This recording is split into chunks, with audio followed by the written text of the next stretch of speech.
যে শরীরের জন্য তামাক বড়ই ক্ষতিকর, আর ধর্মের জন্য ইসলাম বড়ই ক্ষতিকর, আর কাঠের জন্য ওই পোকা খারাপ জিনিস।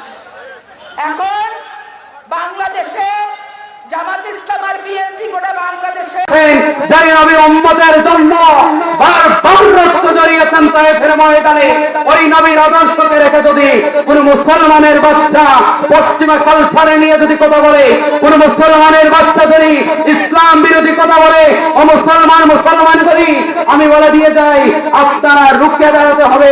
এটা আপনার ঈমানি দায়িত্ব। যারা ইসলামের বিপক্ষে কথা বলবে, যারা কোরআনের বিপক্ষে কথা বলবে, আল্লাহর কসম কে বলি, এই জমিন আল্লাহর, এই আসমান আল্লাহর, এই জমিন আল্লাহর। আমাদের হাতটাও দিলেন আল্লাহ, পাটাও দিলেন আল্লাহ, কোরআনও দিলেন আল্লাহ, নবীর সুন্নাহও দিলেন আল্লাহ, আলো দেন আল্লাহ, বাতাস দেন আল্লাহ, অক্সিজেন দেন আল্লাহ।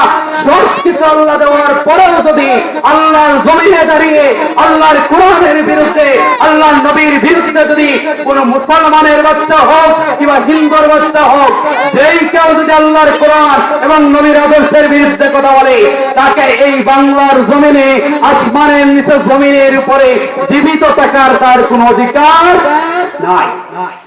আল্লাহ রাসূলের আদর্শ আমাদের জন্য উত্তম আদর্শ। আল্লাহ রাসূল